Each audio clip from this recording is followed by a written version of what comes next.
ramai berpandangan. Pakar maritim, siapa yang pandangan? Pakar mana yang dibicarakan? Ya. Kemudian telah melanggar yang mana? Peraturan mana? Peruntukan mana? Dia peguam. Bincang samar-samar begini tak payah peguam, ketua kampung pun boleh. Peguam ini harus spesifik. Ya, marah apa? Jawablah. Nombor satu, apakah pandangan pihak berkepentingan? Johor, Tuanku Sultan telah dimaklum bahawa ini sempadan ini 3 batu nautical miles, 3 batu nautika daripada kawasan. Ini jauh, tidak termasuk perbatasan Johor. Satu. Sabah tidak dimeterai dalam hal ini. Ketua Menteri Sabah dimaklum bahawa memuktamadkan Pulau Sebatik dan kawasan yang melibatkan Tawau dan Sabah itu ditangguh sehingga ada persetujuan baru kerana kita belum bersetuju. Saya ada cakap tadi, dengarlah. Soalan kedua, pakar maritime. Pakar maritime mana? Saya dah sebut nama-nama. Kementerian Luar, Jabatan Maritim, MKN, Peguam Negara, Jabatan Ukur dan Pemetaan, Hidrografi Malaysia. Menteri Luar dan Kementerian Luar yang menjalankan kebanyakan tugas itu. Tapi sebelum saya meterai, perjumpaan akhir saya masih berdepan dengan mereka. Jadi pakar-pakar ini mengesahkan ada pakar baru yang Kota Baru nak sebut, carilah. Sebut kepada saya nama siapa. Ini pakai sembrono aja.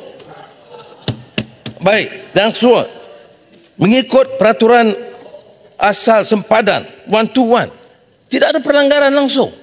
Yang dipersetujui adalah yang dipersetujui oleh semua pakar-pakar kita. Ya. Yang tidak dipersetujui, yang kita agak ambil berat sikit tentang kawasan perairan Tanjung Pelepas, tidak terlibat. Yang keduanya, soal yang betul-betul jadi masalah ialah soal persempadan dengan Sabah, yang kita tidak bersetuju. Baik. Mengenai soalan keempat tentang Singapura. Singapura dan Republik Indonesia itu buat perjanjian 2009. Masa itu Pagoh, Bera semua dalam kerajaan.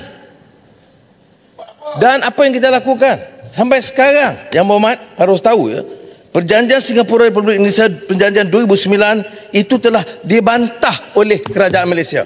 Dan saya telah maklum kepada Presiden Jokowi bahawa kita tidak boleh terima yang ini kerana ia menjejaskan kepentingan Malaysia. Baik.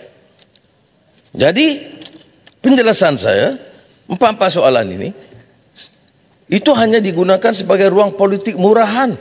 Sebab mana mungkin, ya, kalau disebut, ya, pakar mana? Sebut pakar mana? Perjanjian mana yang dilanggar? Peruntukan mana yang dilanggar? Kawasan mana yang diserah kepada Indonesia yang mengabaikan kepentingan kita? Yang saya sebut tadi, yang kita kira betul-betul kawasan pelabuhan Tanjung Pelepas yang sebenarnya keluar daripada perbatasan negeri Johor, dan kemudian Sabah yang tak dapat kita persetujui. Walaupun saya dah minta pegawai-pegawai cari jalan runding supaya ada win-win situation.